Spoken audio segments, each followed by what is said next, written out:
padres de los normalistas alistan marchas a 6 meses de la desaparición de los jóvenes.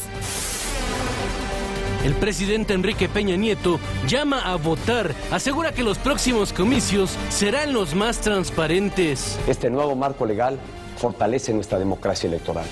Hoy más que nunca, todo mexicano puede tener la certeza de que su voto cuenta y será respetado. El gobierno federal asegura que México trabaja a favor de los derechos humanos.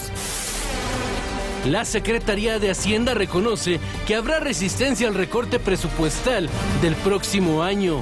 Hay programas presupuestarios que se complementan en el ejercicio de sus recursos públicos. Esos claramente por eficiencia presupuestal tienen que ir juntos. Esos los vamos a compactar. Confirman a 2 mexicanas entre las víctimas del accidente aéreo en Francia. Autoridades indagan las causas de la tragedia.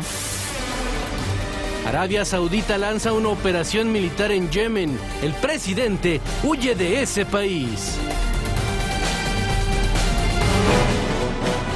¿Qué tal? Muy buenos días, bienvenidos a la mesa del primer café. Muchísimas gracias por acompañarnos esta mañana. Saludo con mucho gusto a Ana María Salazar, Raimundo Riva Palacio. ¿Cómo están? Muy buenos días. ¿Cómo están? Asustada, yo estoy como consternada. El mundo está conmocionado esta mañana porque hace unos cuantos minutos el fiscal de Marsella, Brice Robin, informó en una conferencia de prensa que todo indica que el copiloto de la nave Germanwings deliberadamente estrelló el avión en el cual murieron 150 personas, incluido él. El fiscal Robin dijo que el piloto que aquí lo tenemos en esta fotografía, el copiloto de 28, quien entró a trabajar a Germanwings en septiembre del 2013 y tenía 600 horas de vuelo. Vamos a tener esta información ya mucho más detallada sobre esto que ha conmocionado al mundo. Aproximadamente a las 8:30 de la mañana, hora de México, Germanwings y Lufthansa van a ofrecer una conferencia de prensa. La otra información importante, porque esto no viene reflejado en el país informativo de la agencia Satélite porque acaba de suceder.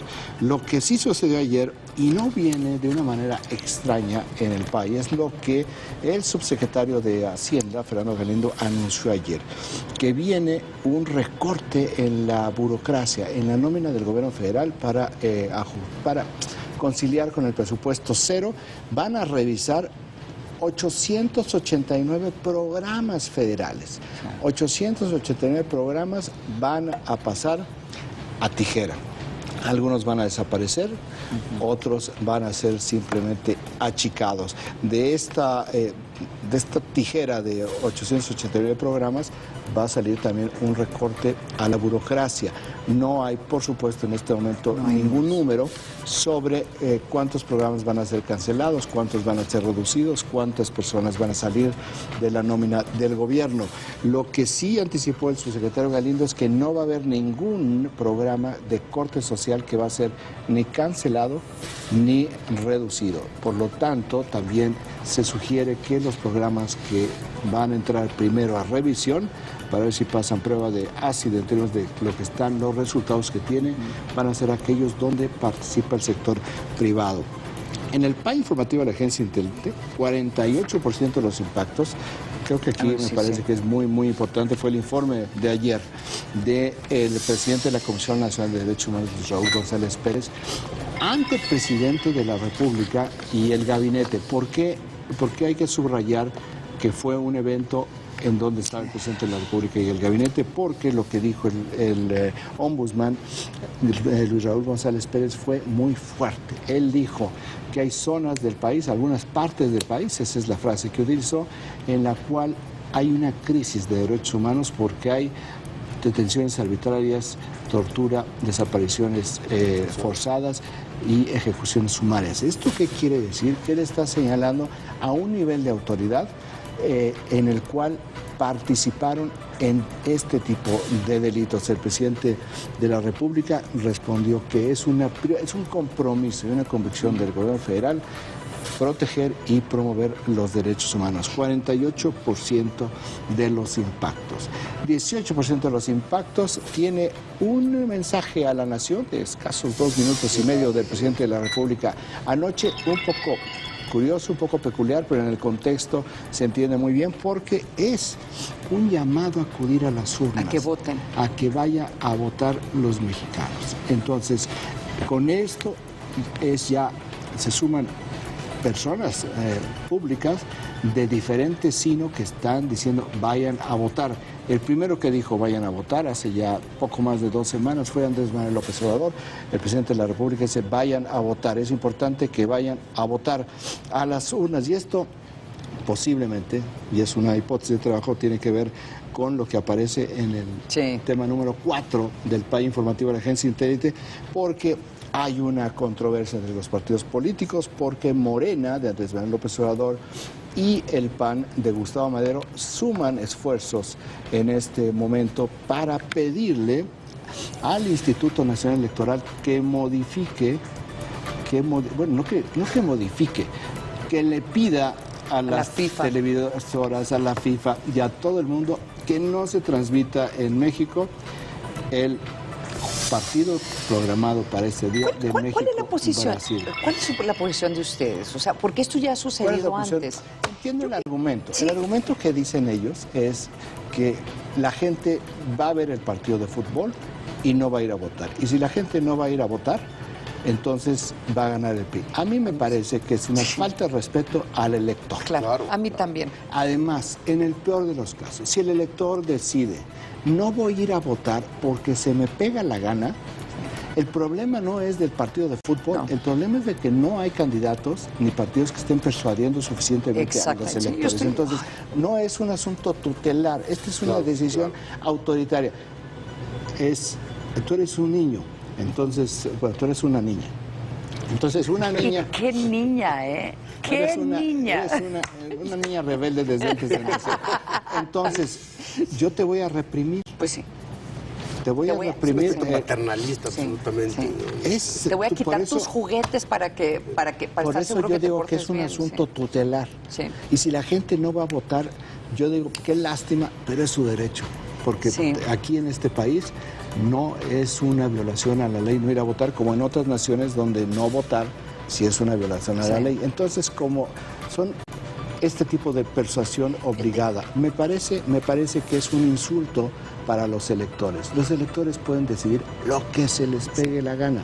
Es parte de las figuras políticas de los partidos que hagan estos llamados a que la gente vaya a votar. Tenemos al presidente de la República, tenemos a López Obrador, tenemos a todos, a muchos otros diciendo vayan a votar. Si la gente no quiere ir a votar, no es un problema de partido de fútbol. No es un problema. Y además eso asume que hay un porcentaje. O sea, sí hay un número importante de personas que van a ver el juego. Pero también hay un número importante de personas que son los más, que no van a ver el juego.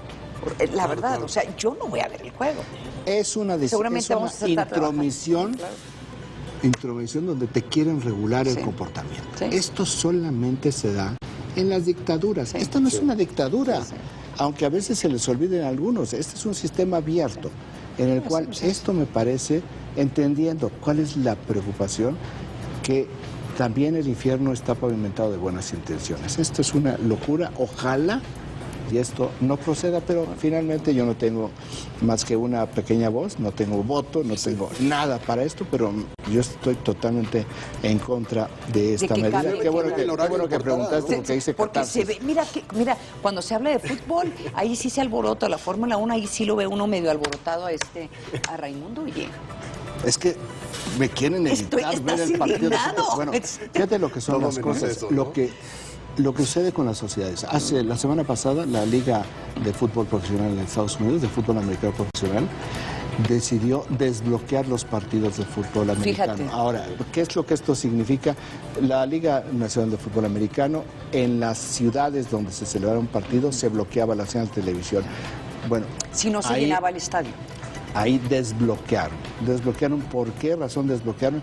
Porque se están metiendo con... el sector privado se está metiendo con los consumidores, con la sociedad. Entonces, es el derecho de todas estas partes a hacer lo que se les plazca en ese sentido. Bueno, regresamos. Así empieza la revolución, ¿no? Sí, con los partidos de fútbol contra Brasil. Bueno, sí. Bueno, La guerra del fútbol entre El Salvador y Honduras empezó por un partido entre El Salvador y Honduras. Pero esa es la acumulación de tensiones, lo que te lleva a las cosas. Pero hay muchas tensiones en este país. O sea, lo que menos quieres hacer en este momento es meterte en medio del derecho a las personas a ver su partido de fútbol. Seguimos. Exacto, seguimos.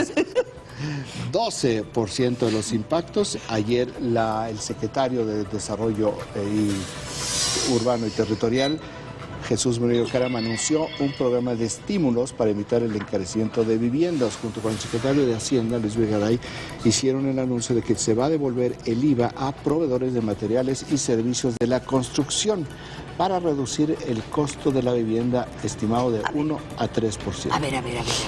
Esta es una mega nota, porque esta decisión que se hace va en contra de la política sistemática que tenía Hacienda de no usar impuestos o el IVA para favorecer ciertos sectores, porque ha habido muchísimas presiones de diferentes sectores. Es que, primero, en contra de la reforma fiscal, y dos, exigiendo que por lo menos usa tu política fiscal para promover empleo. O sea, ya están cambiando. Te tengo una mala noticia. No. Sí. No. Esto es para beneficiar a las personas, a los que compren casa. Pues está bien. No, está muy bien, por supuesto, está muy bien. Pero no va en el sentido que tú dices, porque esto se le recarga, se le transfiere el costo a los desarrolladores.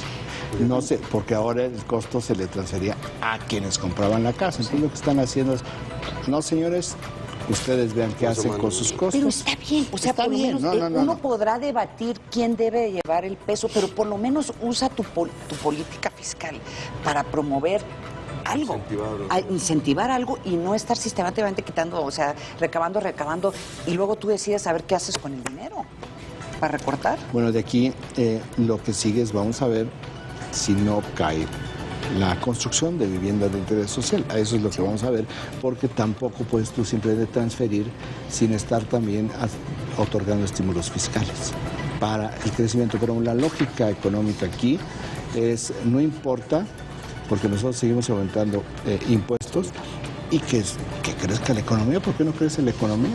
¿Verdad? Si pagan más impuestos, si les cuesta más a todo el mundo. Bueno, no vamos a entrar en ese tema. Mencionábamos 8% de los impactos, la controversia por el partido de fútbol el 7 de junio entre México y Brasil. Seguramente la FIFA va a atender este llamado y va a decir, tienen razón, vamos a cancelar ese torneo internacional. Asunto prioritario y a ver si logran sacar a más del 30% de los electores mexicanos ese día. Es también como esta tontería que pasó en la reforma política, donde pasó de noche porque era tan absurdo y tan simple que nadie tomó en cuenta cuando cambiaron un mes las elecciones, que generaron un problemón logístico que todavía se está pagando y se va a pagar, porque una diputada dijo, es que en julio llueve. Entonces, que se adelanten un mes las elecciones para que no llueva. Se ha comprobado que ese argumento es una tontería. Pero bueno, se cambiaron las elecciones. Entonces veamos qué es lo que sucede finalmente con el partido de fútbol México-Brasil. Ya me imagino yo una campaña de spots acusando al PRD y al PAN de que les están ahora prohibiendo el fútbol. ¿Y qué va a pasar cuando lleguen a la presidencia? Si llegan a la presidencia, nos van a quitar el fútbol. Claro. No, fíjate, si fueran inteligentes deberían de sacar futbolistas diciendo, vayan a votar, pero vayan a votar. O sea, hay una cantidad de cosas que se pueden hacer. Oye. Una noticia muy importante, muy importante, es el informe del indicador global de la actividad económica que dio ayer a conocer el INEGI, donde reporta un muy buen arranque económico de este país durante enero. El crecimiento del indicador, el IGAE que le llaman, de este indicador global de la actividad económica, subió 2.6%, que fue una mejoría significativa, no únicamente de lo que se esperaba, sino comparado con enero del año pasado. Y esto tiene que ver por el avance en los servicios, en el área de servicios, que es lo que le llaman el sector terciario. El sector primario es agropecuario, que tuvo un impacto positivo, creció 13%. El sector secundario es el industrial, que cayó. Y el sector terciario es el área de servicios, que si comparamos con los datos del turismo, lo espectacular de los datos del turismo, podemos entender también esta área y el área financiera, que son las principales áreas de servicios, cómo impulsaron el crecimiento en enero. Y también dicen por la tendencia al alza en el crecimiento económico de Estados Unidos. Sin embargo, ayer el indicador económico de Estados Unidos vieron que estuvo tan débil que se asustó el mundo, cayeron las bolsas, porque los inversionistas lo que optaron fue por sacar dinero de las bolsas y fortalecer sus posiciones comprando dólares, que es lo que produjo la compra de dólares, que la cotización de las monedas se fuera, como el caso del peso, que perdió de esta racha de apreciación. Se frenó. Había bajado menos de 14 por algunos segundos. Ya llegó la tasa interbancaria. Menos de 15, perdón, menos de 15. La tasa interbancaria sí, pero el dólar en ventanilla, que es el que nosotros podemos comprar en un banco, se volvió a elevar casi. Hoy por la mañana dijo la Fed que el primer trimestre de la economía norteamericana fue suave. Esa fue la palabra que utilizaron. Entonces también son previsiones para lo que veremos hacia fin de año, y el tema de las tasas de interés estos primeros indicadores no son los mejores y no son lo que esperábamos. Les tengo que comentar rápidamente. Ayer, cuando estaba esperando mi vuelo en el aeropuerto, pasé por una casa de café. Estaba buscando una taza de café. Estaba buscando una taza de cambio, una cubeta de café, una buena taza de café. Extrañando, pero pasé por la casa de cambio y estaba en 14.80. Volví a pasar 8 minutos más tarde, o sea, porque estaba todavía buscando mi café, y ya estaba en 15.15. O sea, fue en los aeropuertos, sí es muy interesante. Y había colas de gente comprando. De veras que no viniste ayer, ¿verdad? Me acabo de dar cuenta. Por eso está tan contento, ¿no? O sea que no, me extrañaron, ¿verdad? Yo con la de mañana sí me di cuenta, la verdad. Vamos a corte, regresamos aquí a la mesa del primer café. No, pero impresionante porque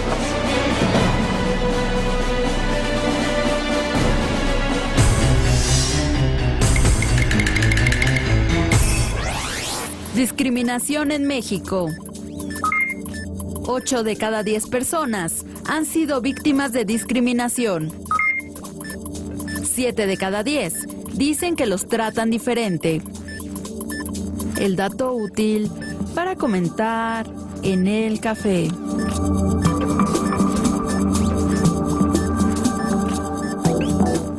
En Proyecto 40 seguimos rompiendo esquemas.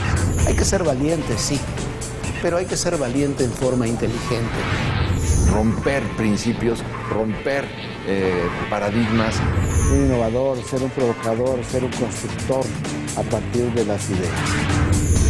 La audiencia es muy exigente, nosotros debemos ser todavía aún más con la información y con lo que les estamos ofreciendo.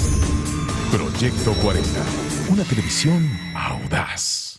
Para ser un buen restaurador, uno debe ser muy cuidadoso. ¡Oh, no! 2, dedicarte 100% al trabajo. Hola, amigos, ¿puedo sentarme aquí? Te simpatizo, ¿cierto? 3, tener una imaginación muy audaz. ¿Qué diablos hiciste? Tyler, a veces solo debes pensar. Los restauradores. ¿De dónde diablos saqué a estos sujetos? Nuevos capítulos, viernes 22 horas. Proyecto 40. Ir al cine es todo un viacrucis. Largas filas para adquirir tus boletos. Mucha espera para comprar las palomitas. Nunca falta el niño que llora. ¿Quién habla por celular? O quien le pega a tu asiento. El cine se tiene que disfrutar. Hazlo desde la comodidad de tu casa de lunes a viernes a las 15 horas. Cinema 40. Una mirada audaz al séptimo arte.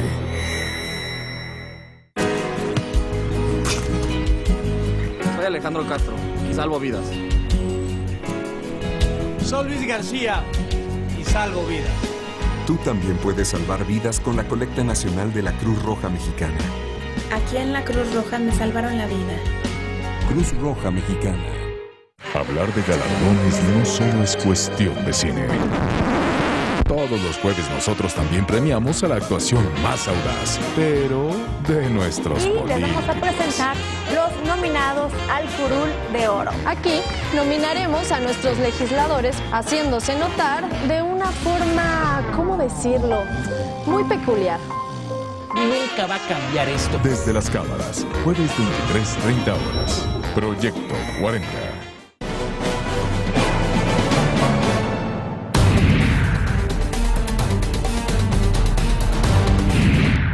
El copiloto del avión siniestrado en los Alpes, Francia, accionó de manera deliberada el descenso de la aeronave. Así lo informó hace unos minutos de manera preliminar el fiscal de Marsella, Brice Robin. De acuerdo a la grabación obtenida en una de las cajas negras, el copiloto actuó de manera premeditada al no permitir la entrada del piloto a la cabina. Detalló que de los últimos 10 minutos del audio, se puede establecer que el copiloto asumió el mando de la nave a petición del comandante, quien aparentemente pudo haber ido al baño.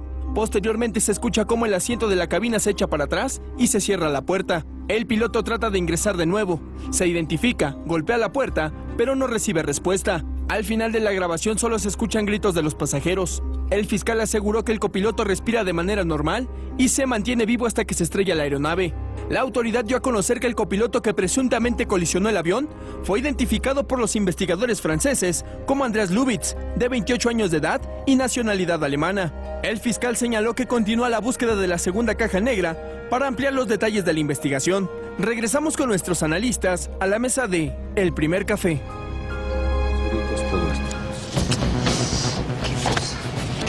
Los reportes ayer por la noche, el periódico El New York Times en su edición digital comenzó a partir de las 7 de la noche a hablar de los reportes.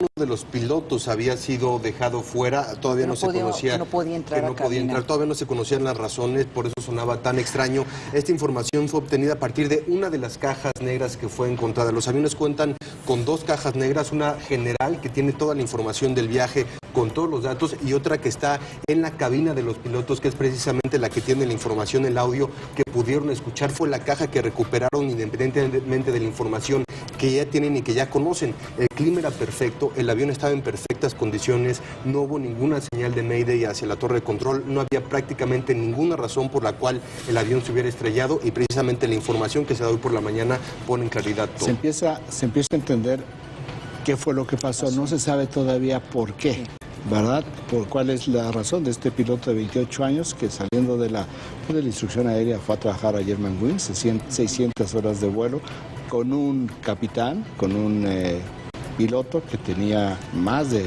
6,000 horas de vuelo, que salió de la cabina y no pudo entrar. El protocolo en Estados Unidos después de los atentados terroristas en el 2001 es cuando colocan este tipo de puertas nuevas en los aviones que son infranqueables, uno de los tripulantes a cualquier cosa, al baño, a estirar las piernas, simplemente a caminar, a relajarse, a lo que sea, una persona del equipo de sobrecargos entra a la cabina. Las reglas europeas no lo permiten. Es protocolo en las aerolíneas estadounidenses que no puede estar solo uno de los pilotos en la cabina. Siempre tiene que haber más de una persona, dos o más aerolíneas estadounidenses. Estamos viendo que en las aerolíneas europeas este protocolo no existe. Por la única razón que tú puedes salir como piloto con los protocolos de las aerolíneas europeas es que tengas una necesidad fisiológica y en ese caso no se requiere que ningún miembro de la cabina ocupe el lugar. Y es la única razón por la cual puede salir el piloto de la cabina. Este protocolo también Estados Unidos también, me imagino que fue en reacción. ¿Te acuerdas que hubo un vuelo de la aerolínea egipcia que también chocó y parece que el piloto que se suicidó? O sea, que fue un acto. Entonces, hay cinco precedentes donde los pilotos o lo hicieron o presuntamente estrellaron el avión. Los dos más recientes, el más reciente que todavía no se sabe qué sucedió es el avión de Malaysian Airlines, todavía desaparecido en algún lugar, pues suponemos del Océano Índico. El otro es del 2013, esto del avión de Malaysian Airlines es del año pasado. El otro es del 2013, un avión en Mozambique. Sí, cierto. Está ya Embraer que el piloto lo estrelló. Pero hay 5 casos que ya se conocen. Todavía no hay no hay más información. Decíamos que a las 8:30 de la mañana hora de México, aproximadamente Lufthansa y Germanwings, que es la empresa filial de Lufthansa, van a dar una conferencia de prensa. Ahora, ¿cómo es posible que se haya encerrado el piloto? Que esa es la pregunta. Sí. Tenemos un video. Sí, tenemos un video de la aerolínea Airbus, que precisamente es el video que ellos utilizan como protocolo, como también tema de entrenamiento para el personal de tierra y aire.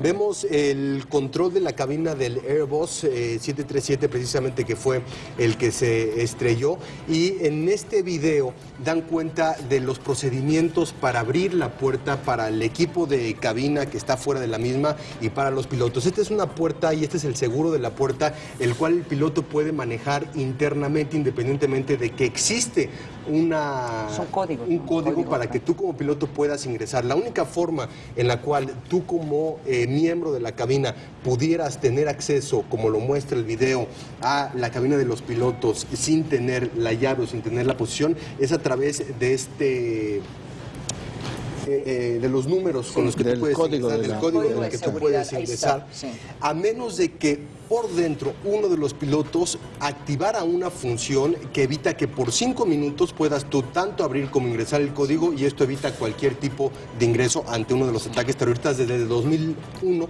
ese es precisamente el botón en el que está normal la puerta. Si tú lo pones hacia arriba, le abres. Hacia abajo lo bloqueas por 5 minutos, que fue probablemente lo que pasó.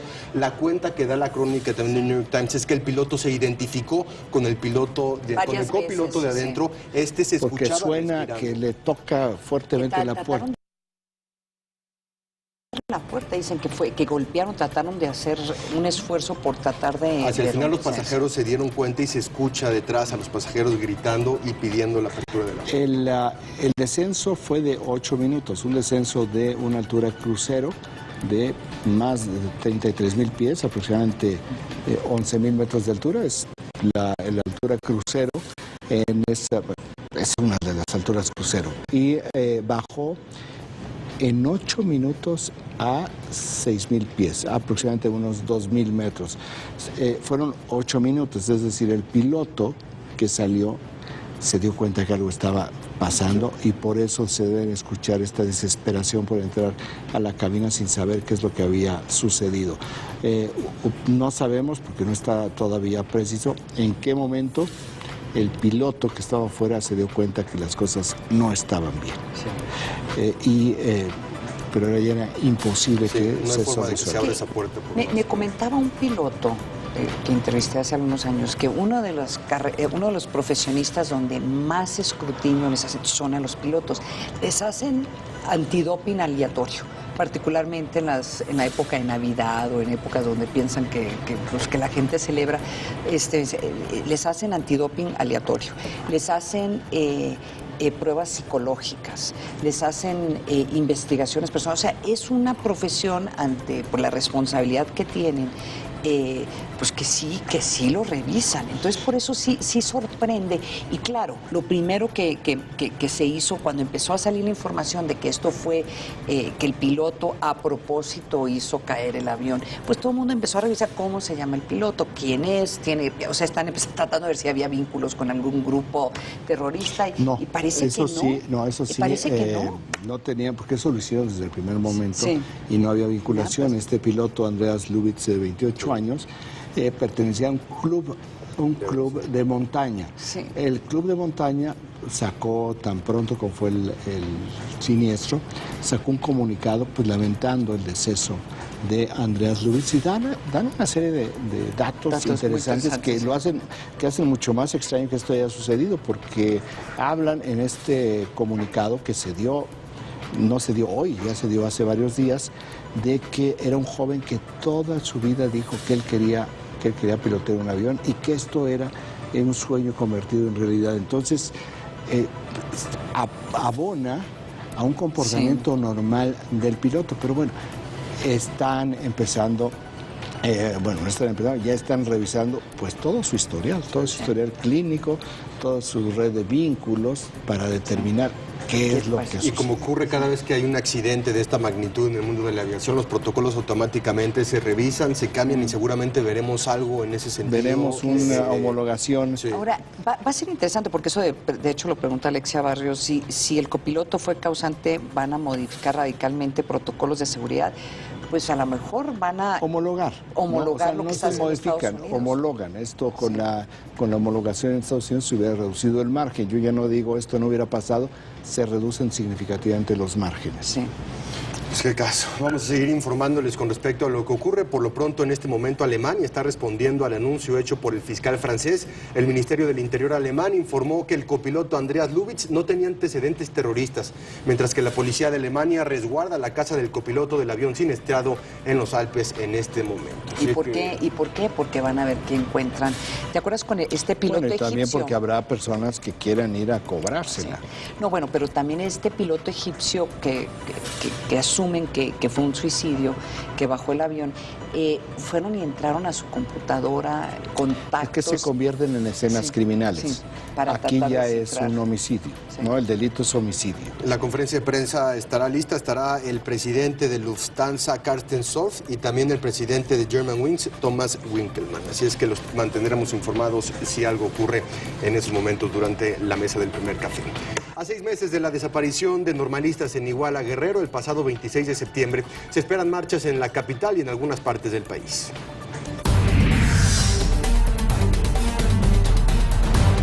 Hoy será un día de marchas, manifestaciones y protestas en México y el mundo. El motivo, se cumplen 6 meses de la desaparición de 43 jóvenes en Iguala, Guerrero. Como parte de la 10ª Acción Global por Ayotzinapa, en la Ciudad de México, padres de los normalistas realizarán un mitin afuera de las instalaciones del Instituto Nacional Electoral. En este lugar, pedirán oficialmente que no se realicen las elecciones en Guerrero el próximo 7 de junio. Posteriormente, a las 4 de la tarde, se tiene programada una marcha que partirá del Ángel de la Independencia al Monumento a la Revolución.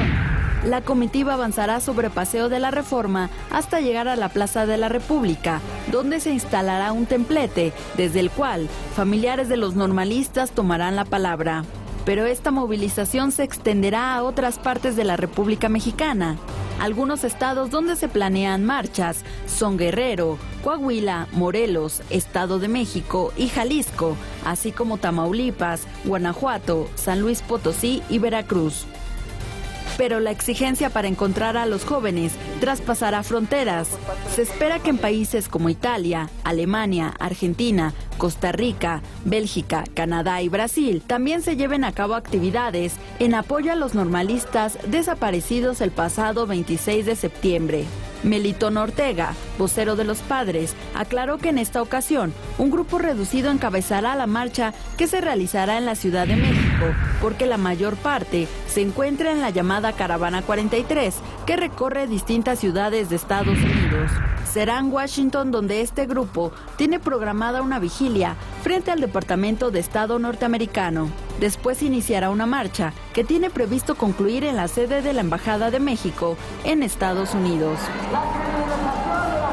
Regresamos con nuestros analistas a la mesa de El Primer Café.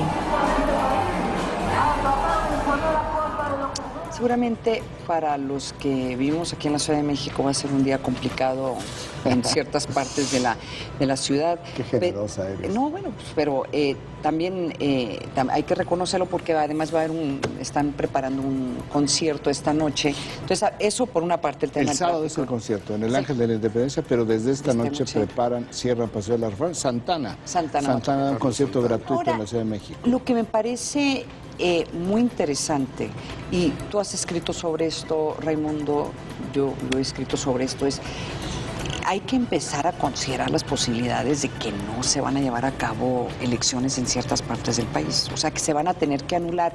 La pregunta es si la decisión se hace ese mismo día o si debería de hacerse antes. Tú en tu escrito dices que si las elecciones fueran el día de hoy no se pudieran llevar a cabo. En Guerrero. En Guerrero, nada ¿sí? Más. Pues ya también está la amenaza de Oaxaca y a partir del día de ayer. Pero faltan 3 meses. Sí. O sea, las cosas que pueden suceder en 3 meses, yo creo que lo van a negociar. Sí, pero que va a haber una negociación política. Pero en esos 3 meses hay una serie de pasos que se tienen que llevar a cabo, que no lo puedes llevar a cabo en una semana o 2 semanas. O sea, literalmente, si un mes antes no se han llevado a cabo los preparativos básicos, que incluye capacitación, imprimir las boletas, o sea, no sé, bueno, imprimir boletas sí. Sí. La logística, pero, en principio sí. No, pero tienes que llevar estas boletas a todos. Espérate, tienes que llevar estas boletas a todos estos lugares. Exactamente. ¿Sí? Entonces, si hay, ayer Paco nos lo mostraba muy claramente, si hay 17% del territorio en Guerrero donde no se podría hacer elecciones y hay otro 6% donde es complicado, si tú lo ves. Por eso digo, para este domingo, 23% se anula una elección, que requiere un mínimo de 20% del voto. Si no cambian las cosas o cambian para mal, pues por supuesto que no se van a poder instalar el 20% de las casillas, por lo tanto, se va a anular la elección. Ahora, no es mecánico, no es 2 más 2. No. Es 20% en un distrito, 20% en un estado, y entonces se determina si es únicamente la casilla, si es la sección, si es esa casilla, si es el distrito, si es el estado. El 20% para que se anule una elección de lo que estamos hablando, que es la elección para gobernadores, diputados federales y diputados locales, tendría que ser 20% en todo el estado, que el 20% no se puede instalar. Los datos de Paco Abundis te dicen que está en la frontera en este momento, pero nada más en este momento. Es la fotografía de hace una semana, que es cuando se levantó la encuesta. Raimundo, aquí el tema es que, particularmente el tema, la tragedia de estos muchachos de normalistas de Ayotzinapa, es que a diferencia de otros movimientos sociales, estos que con el tiempo se van debilitando, esto de hecho se va fortaleciendo. Particularmente, y se va fortaleciendo porque se van uniendo a este movimiento, a estos familiares, otros grupos o otras demandas, otros grupos que tienen demandas sociales. Entonces, por eso va a ser muy interesante ver qué sucede el día de hoy, para ver qué tanta gente de una forma u otra sale a apoyarlos y qué tan beligerantes van a ser ante. Y te pregunto los trabajos que tienen que estar haciendo de aquí a los 3 meses de la elección. ¿Qué es lo que tienen que estar, en qué tienen que estar trabajando? Es una demanda que están diciendo no, los padres están diciendo no queremos elecciones en Guerrero. Punto. No dicen partes de Guerrero, no, en Guerrero, en todo el estado. Y pues habría que hacer, ¿qué negocia el gobierno federal con ellos? ¿Qué va a negociar con ellos? El vocero de los padres que dice esto está vinculado a la licencia magisterial. Tampoco podemos hablar estoy de acuerdo. Los 43 padres de los normalistas desaparecidos. Estamos hablando de un grupo, del grupo más beligerante en la normal de Ayotzinapa, y la mayoría de los padres, pues ellos están desesperados por sus hijos. Entonces se vuelven caldo de cultivo para este tipo de, vamos a decirlo con sus palabras, de manipulación política. No tiene nada que ver lo que sucedió con este problema de las elecciones. Yo diría al contrario. Si está tan podrido, si están tan podridos algunas de las alcaldías de los municipios en Guerrero, pues lo que hay que hacer es, en estos 3 meses, que intervengan las autoridades federales, que ahí se empiecen a limpiar las cosas y que elijan nuevos gobernantes. Pero eso no es el discurso, ni siquiera de los partidos políticos, ni siquiera de los candidatos. ¿Te fijas? Te digo, yo creo que en este momento no podemos brincar a ninguna conclusión, que tenemos 3 meses por delante. Creo que la atención está muy centrada en Guerrero y ahora en Oaxaca. En el resto del país, cuando hablamos de cancelación de elecciones, no estamos hablando del país. Es anular. De anulación, estamos hablando de un estado y medio, ¿no? El riesgo, y en realidad un 20% de un estado que es Guerrero y una declaración en Oaxaca que todavía no vemos ninguna transferencia a lo práctico. Y por las zonas geográficas, Michoacán preocuparía en ese sentido, viendo la cercanía de Tierra Caliente y demás. Yo creo que Michoacán no tiene mayor problema. Hasta este momento. Todo es hasta este momento. 7 de la mañana con 42 minutos. Vamos un corte. Regresamos con más información aquí a la mesa del primer café.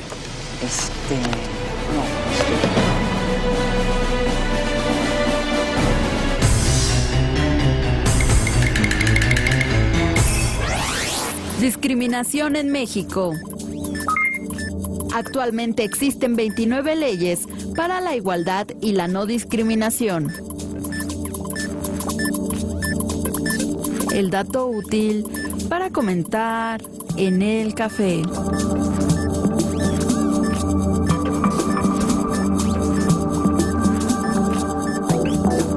Late Night Express está de regreso, ahora con nuevo horario, nuevos invitados y el doble de tiempo.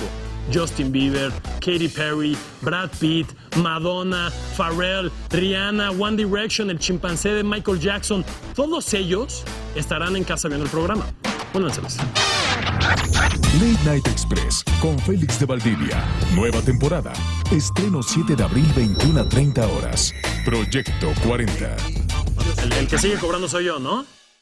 De lunes a viernes, hasta el rincón más alejado es olvidado por todos. ¿Sabes por qué? ¡Hey!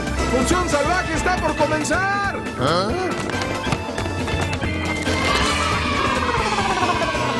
Sin importar forma o tamaño, ellos rompen los paradigmas de la naturaleza para disfrutar de la mejor programación. Así es el mundo audaz en Función Salvaje. De lunes a viernes, 19 horas. Proyecto 40. Ir al cine es todo un viacrucis. Largas filas para adquirir tus boletos. Mucha espera para comprar las palomitas. Nunca falta el niño que llora. ¿Quién habla por celular? O quien le pega a tu asiento. Se tiene que disfrutar. Hazlo desde la comodidad de tu casa de lunes a viernes a las 15 horas. Cinema 40. Una mirada audaz al séptimo arte.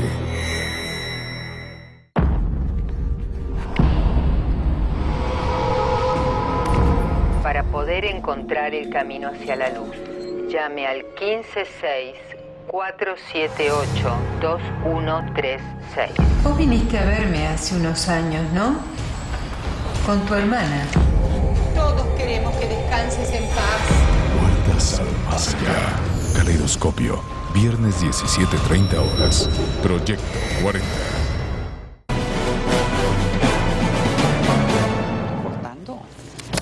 Y en tono con las declaraciones políticas que se han hecho con respecto a la elección, anoche el presidente Enrique Peña Nieto convocó a los mexicanos y a los ciudadanos a acudir a las urnas el próximo 7 de junio. A través de un videomensaje difundido por el sitio web de la presidencia, el mandatario mexicano mencionó que estas elecciones serán las primeras que se realizan luego de la reforma político-electoral del 2014. Afirmó que serán el INE y los organismos públicos locales los que deberán asegurar que en este proceso prevalezcan los principios de legalidad e imparcialidad. A partir de esta reforma, con nuevas autoridades electorales y reglas más estrictas, estos comicios serán los más fiscalizados y transparentes de nuestra democracia.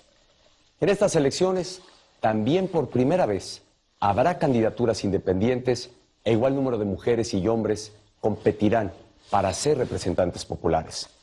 Este nuevo marco legal fortalece nuestra democracia electoral. Hoy más que nunca, todo mexicano puede tener la certeza de que su voto cuenta y será respetado. Yo creo que una parte de este mensaje que creo que es muy importante es que el presidente nos está recordando a todos de que la responsabilidad del INE, del Instituto Nacional Electoral, o sea, él dice, pues sí, digo, el gobierno federal sí tiene alguna responsabilidad, pero aquí el tema de las elecciones y los reclamos es del Instituto Nacional Electoral. Entonces a mí me pareció, yo creo que parte además de que salgan a votar, yo creo que también es un recuerdo, oye, instituto, asuman sus responsabilidades, ¿no? O sea, yo creo que el Instituto Nacional Electoral lo que debe de hacer es organizar elecciones y contar votos, no hacer todas las barbaridades que están haciendo y que lo hemos visto en el último mes, tropiezo tras tropiezo. A ver, pero haznos una lista, ¿qué es lo que a ver, vamos poniendo por ejemplo, todo lo que tiene que ver con spots, sí, con la parte de los spots, tendría que ser una obligación de los medios de comunicación, como sucede en el mundo. Sí, claro. No es un asunto de regulación. Aquí hay tantas regulaciones que cada vez es más complicado y cada vez se reducen más los espacios de libertades, en términos de expresión. Los spots son un espacio de libertad de expresión. Si son ciertos, son falsos, bueno, esa es una tarea que la sociedad, los medios de la sociedad lo deben de sancionar, no un órgano electoral. Si violan el asunto de los tiempos, gastos de campaña, de acuerdo, pero no es tema, el Instituto Nacional Electoral no debe meterse en tantas cosas y llevamos tantos años metidos en tantas cosas que lo único que han hecho es aniquilar la credibilidad o ir demoliendo, diría yo, la credibilidad del Instituto Nacional Electoral, y no importa qué presidente esté ahí, qué consejero presidente, de cualquier manera se resbala, se patina, hay inconsistencias, incongruencias, contradicciones, comportamientos esquizofrénicos entre ellos mismos. Ahora lo que estamos viendo es un alineamiento, ayer lo platicamos, del discurso, de todos los actores en el sentido de que vayan a votar. En ese sentido, aunque no me guste el formato, como lo hizo el presidente, ni tampoco el lenguaje, en este sentido ya están todos los actores diciendo lo mismo. Vayan a votar, es muy importante. ¿Hay que ir a votar? Yo creo que sí se tiene que ir a votar. Porque si nosotros queremos darle nos gusta cómo está gobernando el partido en nuestro pequeño mundo, nuestro microcosmos, pues démosle la posibilidad de que siga gobernando. Si no nos gusta, pues votemos por el otro. En alguna ocasión dentro de esta época democrática electoral en nuestro país ya había sucedido un asunto como ahora en el que se insiste tanto sobre una elección entendiendo lo que ocurre en Guerrero, sin embargo, la elección en general. No, pero también las condiciones de flujo de información y de velocidad de información eran diferentes. Entonces ahora no estamos viendo cosas muy distintas a los que a lo largo de la historia se han visto en situaciones críticas. Lo que estamos viendo es que la manera como se intercomunican, se interrelacionan todos los estratos de la sociedad política, la sociedad civil, tiene otro tipo de velocidad. Aquí yo no sé por qué Ana María acaba de aplastar una parte de la democracia, ¿verdad? Perdón, hay una mosca que está volando por aquí y de veras casi lo asesino. Yo invité a la mosca. Y aquí ya...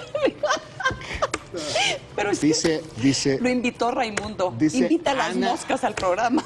Ana Rangel nos manda un tuit, dice Ana María Salazar, no solo Rivapá te extrañó, yo también. Esos chicos tienen demasiados silencios sin ti.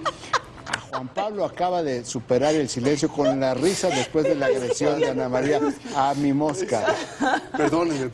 Es que de veras, me siento así como el maestro de Kung Fu que trata de aplastar la mosca. Bueno, no la aplasté. Esta es la actitud que debemos rechazar. Autoritaria, radical. El uso de la fuerza ante todo. Sin darle la posibilidad de poder reclamar, huir, cuando menos. O por lo menos protestar. Ya. Vámonos al siguiente tema. Ante diputados, Fernando Galindo, subsecretario de Egresos de la Secretaría de Hacienda, reconoció que el gobierno federal se aprieta el cinturón para elaborar el proyecto de presupuesto de egresos del 2016. Al participar en el Foro Internacional Base Cero en la Cámara de Diputados, el subsecretario de Egresos de la Secretaría de Hacienda, Fernando Galindo, reconoció que el reajuste al presupuesto de egresos 2016 provocará resistencias entre las instituciones debido al recorte de plazas y programas. Dejó en claro que aunque la medida implica romper con paradigmas, se tendrá un gobierno más eficiente en la forma de gastar. Aclaró que las pensiones, la deuda pública y el sector social no se verán afectados. Sería una irresponsabilidad del gobierno de la República no cumplir con las obligaciones contractuales que tiene en esta materia. Mencionó que se revisan 889 programas del gobierno, algunos serán fusionados y se eliminarán los que tengan bajo impacto en la población. Además, se reducirán las plazas de la burocracia. Hay programas presupuestarios que se complementan en el ejercicio de sus recursos públicos. Esos claramente por eficiencia presupuestal tienen que ir juntos. Esos los vamos a compactar. A más tardar, el 8 de septiembre, el gobierno federal, a través de la Secretaría de Hacienda, deberá presentar a la Cámara de Diputados el proyecto de presupuesto de egresos para el 2016, el cual tiene el compromiso de partir de una base cero. Regresamos con nuestros analistas a la mesa de El Primer Café. ¿Se pueden imaginar el ambiente que se va a vivir en las oficinas de gobierno? Porque la gente ya a partir de hoy, pues todo el mundo podría podía perder su chamba en el 2016. Lo que no entiendo es por qué este tema de esperar hasta el 2016 y no empezar ya el recorte pues pasado mañana. Ahora dicen porque hay contratos y hay una serie pero aquí el tema es que ya están amenazando con reducir la nómina de personas que no es un tema de contratos, es un tema de que son parte de la nómina. Entonces, me parece interesante los comentarios, pero sí cuestiono un poco por qué hasta el 2016 y no empiezan desde ahorita. Bueno, el 2016 es el presupuesto que se entrega al Congreso en septiembre, ¿no? Lo que están haciendo es conciliando para que el presupuesto a partir de una base cero, como han dicho, pueda llevarse a cabo. Tiene que ser un presupuesto de austeridad, por lo tanto, pues parte de la austeridad tiene que ver con las nóminas. Hay cosas, la grasa en los gobiernos no simplemente se puede reducir para los montos de los que están seguramente pensando en clips, en papel, en teléfonos celulares, en viáticos, en este tipo de situaciones que son las primeras que se cortan. La otra parte que se corta es lo de la promoción, todo lo que tiene que ver con propaganda y publicidad. Entonces también eso se va a ver mermado. Ya este año tuvo una reducción del 10%, cuando menos vamos a ver otro 10%, el mismo 10% repetido, pero ya tiene que ir a la carne del gobierno federal, que es precisamente la nómina. ¿Y será responsabilidad de las secretarías junto con la Secretaría de Hacienda o cuál? Sí, eso es lo que cada secretaría está revisando y después el Coneval está participando también para ver cuáles programas funcionaron. Y yo no sé cómo no van a cortar los programas sociales. No van a cortar. Tú dijiste una cosa. Dijo Fernando Galindo que no. Pero yo sé, pero yo no sé cómo no lo van a cortar. Bueno, pues... Pero tú dijiste una cosa que es muy interesante porque hay un contexto. En 1985, cuando cambia el modelo económico en este país se inscribe México en la ruta de lo que se le llamó en América Latina el neoliberalismo, se fueron a la calle en el 85 más de 250,000 burócratas. ¿Qué pasó entre 1985 y 1988? Cambió la correlación de fuerzas política. Entonces, lo que tú dices tiene muchísimo sentido porque el gran recorte en la nómina del gobierno en 1985 nos llevó a situaciones de política electoral de alternancia como hoy lo estamos viviendo. Por las protestas, o sea, por eso... no por protestas, sino porque se fueron a otros partidos.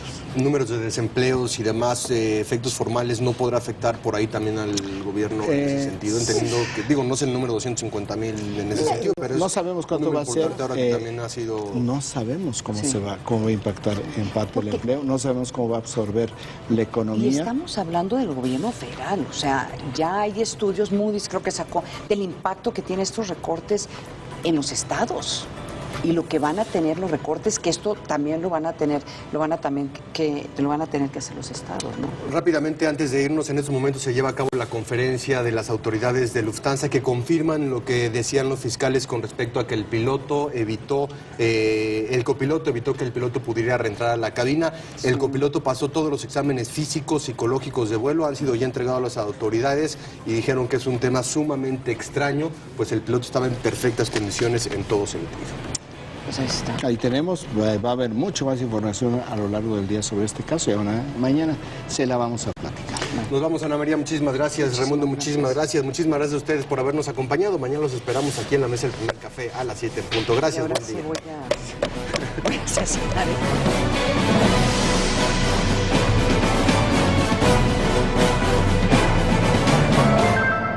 Disfruta con nosotros una buena taza de café. Uno casi puede predecir que va a aumentar en los homicidios y la violencia. Es que allí está también hospedado.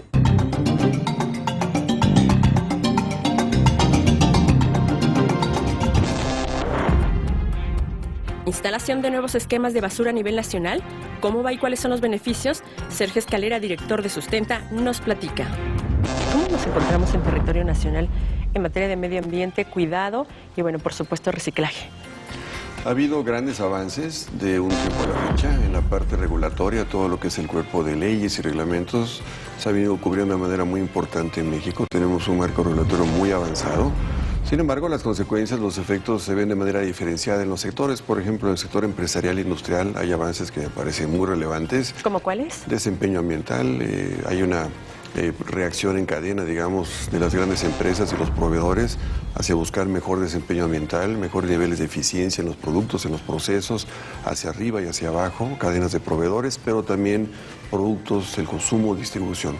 ¿Dónde hay un poquito más de rezago? ¿Dónde todavía le hace falta un poco más avanzar? En aquellos aspectos que tienen que ver con cuidado de recursos comunes, como son, por ejemplo, los bosques, los cuerpos de agua, la atmósfera. Ahí es más complicado que las leyes se puedan llevar a cabo porque requieren una acción colectiva mucho más organizada y requieren también de una aplicación y fiscalización del reglamento mucho más, digamos, directa. Ahí toma un poco más de tiempo avanzar en ese sentido. ¿Quiénes son las que siguen avanzando? ¿Los grandes empresas? El trabajo también de las empresas con los municipios, que son los encargados de manejar los residuos sólidos urbanos, ha venido siendo cada vez más importante. La importancia en la agenda pública. En concreto, es una realidad que las alianzas entre gobierno e iniciativa privada pueden ser una fortaleza como país. Aquí una prueba de ello. Solo esperemos que esta verdaderamente avance y no se quede para algunos cuantos.